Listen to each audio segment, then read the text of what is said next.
Oof. Well, that's not what you want to see when you open up your shop in the morning. Guess we're fixing that today. This is our first Kubota issue in a long time. This thing has been perfect. It's a 1970-something Kubota B7100. But anyway, let's see what caused this and fix it. Man, I sure do love this little tractor. This is the first issue we've had in quite some time. I think the other issue we had was this axle kept coming loose. But these things are so easy to work on, so lightweight.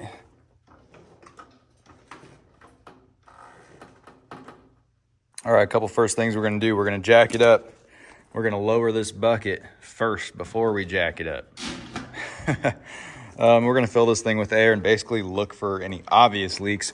I don't see anything too obvious, so yeah, we're gonna fill it up and then spray her down with some soap and see what we can find.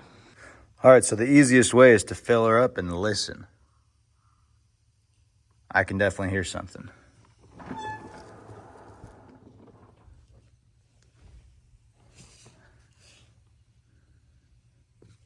I'm try to do it without soap.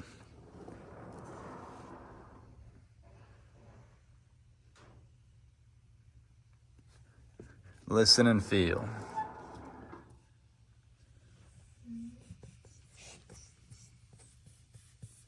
You guys hear that? That's where our leak's coming from. We're gonna get some soap and confirm.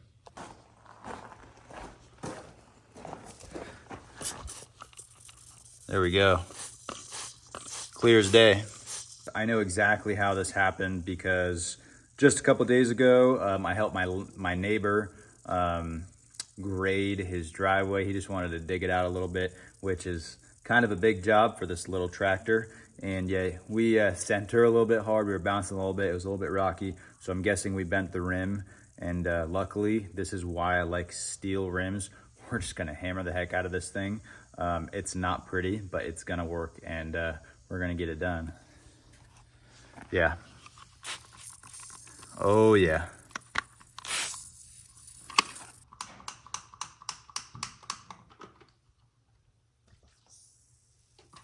All right, so 3-pound hammer should do the trick. If not, get a bigger one. We're gonna lower this down just a little bit so we got some pressure on the bottom of that rear wheel, because when we're hammering it, we don't want all the pressure to be absorbed by the hub and the CV joint. We kind of want that pressure to be absorbed by the ground, if that makes sense. So I don't know if you guys can see, rim's bent here in 2 spots. Take your hammer.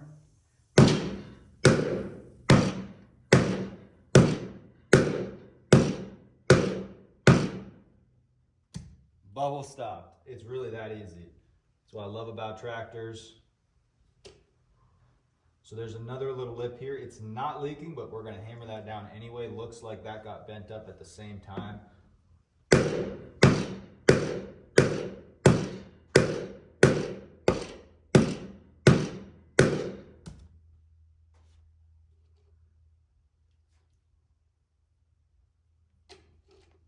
All right, we're not showing any bubbles, so what we're gonna do now is actually get a pressure gauge, get it up to 30 PSI or whatever even number we can remember, and then wait an hour, see if it still leaks, or see if it's still the same pressure in an hour.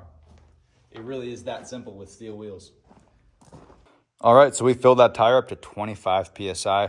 We'll come back in an hour. If it's any lower, then, you know, get a proper spray bottle, look for more bubbles, but for now, I'm thinking that's where the leak was coming from. There might even be some leaks on the outside, but right now I hear nothing, I see nothing. Let's just wait. And while we're waiting, let me show you and talk to you about this little tractor that is probably the best thing I've ever bought. This was a tax return from a couple years ago, maybe even last year. I think this is a 1979 Kubota B7100 4x4. And this thing is so cool. It lifts probably about 600 pounds or so. It lifts these big tires, these big 46s that are roughly 350 pounds, lifts them up no problem. And it's just been a super huge help around the property. We only have 1 acre, so this little mini garden tractor is absolutely perfect. This is an old gear-driven tractor, so it's not hydrostatic, which I really, really like. Like a hydrostatic is basically like an automatic transmission. And you know, with this thing, I get to go through the gears. You get to select everything, high range, low range. This thing is so, so cool.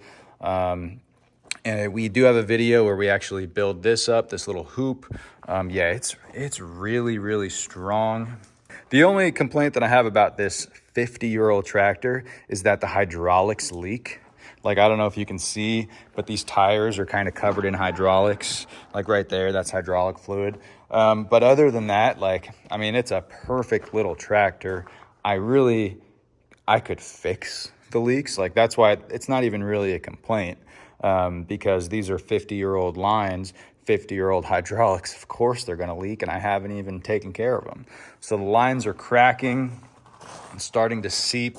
After 50 years, you can see some cracking there and seeping, but that's obviously expected. That's no fault of the tractor.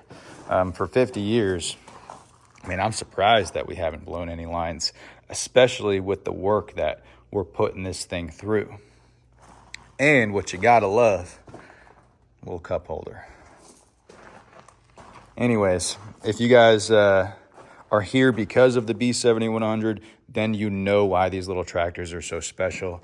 And if you're here because you follow my other builds and everything, and you've never had one of these little tractors and you're maybe thinking about it, get one, because they are so cool. Every time I start it up and drive around the property, I have a big old smile on my face.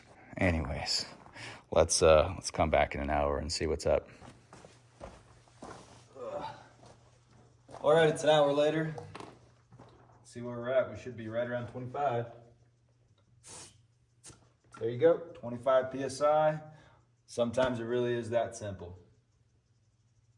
You ain't getting stuck, you ain't trying hard enough. There's another tractor video for you. Kubota B7100. Get yourself one, you can't beat them.